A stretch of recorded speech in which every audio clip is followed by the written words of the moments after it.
நான் உயிரோடு இருக்கும்போதே அவருக்கு செய்ய வேண்டியதெல்லாம் செஞ்சிடறேன்.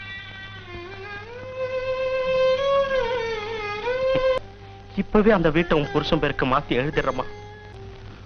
உள்ள நிக்கிறே ஒரு பைத்தியம். அதுக்கு அப்பங்கிற முறையில நான் துரதிருஷ்டசாலி. ஆனா புருஷங்கிற முறையில நீங்க பெரிய அதிர்ஷ்டசாலி. தப்பா நினைக்காதீங்க சார். உங்க சம்சாரத்தை பார்த்தா ரொம்ப நல்லவங்க மாதிரி தெரியுது. அவங்களை விட்டுட்டு இந்த சின்ன வீடு பின்னாடி சுத்தாதீங்க. ஏன்னா அது உங்களுக்கு மட்டும் சின்ன வீடா இருந்தா பரவாயில்ல, ஏற்கனவே பல பேருக்கு சின்ன வீடு. அவங்க மேல அபாண்டமா பழி சுமத்துறதா நினைக்காதீங்க சார். நான் சம்பாதிச்சுதான் என் தம்பி தங்கச்சிங்களை படிக்க வைக்கிறேன். அதனாலதான் நான் மத்தியானம் சாப்பிடுறதே இல்ல. ஆனா நீங்க இந்த ஆபீஸ்க்கு வந்ததுக்கு அப்புறமா உங்க சாப்பாட்டுல இருந்து எனக்கு பங்கு போட்டு கொடுக்குறீங்க. அந்த உப்ப தின்னதுனாலதான் நீங்க ஏமாந்துட கூடாதுன்னு உண்மையை சொல்றேன். துபாய் ஷேக் பேசுறேன்னு சொல்லுங்க. பேசுங்க சார். துபாய் ஷேக் பேசுறேன்.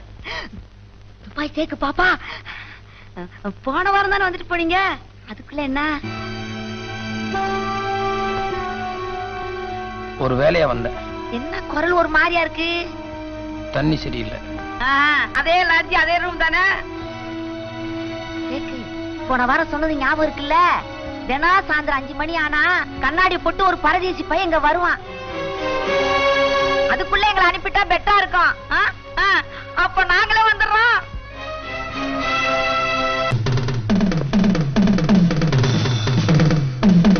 என்னாச்சு உங்களுக்கு? ஏன் பேசாம இருக்கீங்க?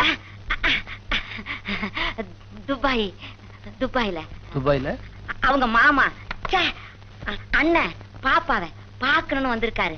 அண்ணன் அண்ணன் அதாவது ஒன்னாவே சாப்பிடுவோம், ஒன்னாவே விளையாடுவோம், ஒன்னாவே படுத்துக்குவீங்களா? சொல்லு.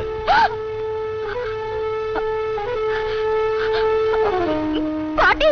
மாப்பிள என்ன வார்த்தை சொல்லிட்டீங்க மாப்பிள? என் தலையில இடி விழுந்த மாதிரியா இருக்கு மாப்பிள. மதன் என்னங்க இது? இடி கொஞ்சம் லேட்டா விழுந்து. மாப்பிள மாப்பிள இல்ல பரதேசி. பரதேசியா? அப்படித்தானே கிட்ட போன்ல பேசினேன். போன்ல பேசுறது நீங்க தானே? பாட்டி என்ன சொல்றீங்க? பரதேசி போன்ல பேசுறது எனக்கு ஒண்ணுமே புரியலையே. இன்னும் எதுக்கு நடிக்கிற? நடிக்கிறேனா?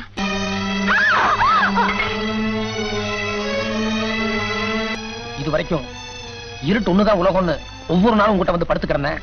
ஆனா இப்போ அடிக்கிறதுக்காக உன்னை தொட்டா கூட அது அசிங்கம்னு நினைக்கிறேன். எல்லாத்துக்கும் ஒரு அம்மா தான் இருப்பாங்க. ஆனா என்ன பொறுத்த வரைக்கும் என் பொண்டாட்டி இன்னொரு அம்மா மாதிரி என்ன பாத்துக்கிட்டு இருந்தா. அவளை ஒதுக்கி வச்சுட்டு எச்சலைய மேய வந்த பாரு. உண்மையிலேயே நான் பரதேசி தான். என் புத்திய பழைய செருப்படுத்தி அடிச்சுக்கணும்.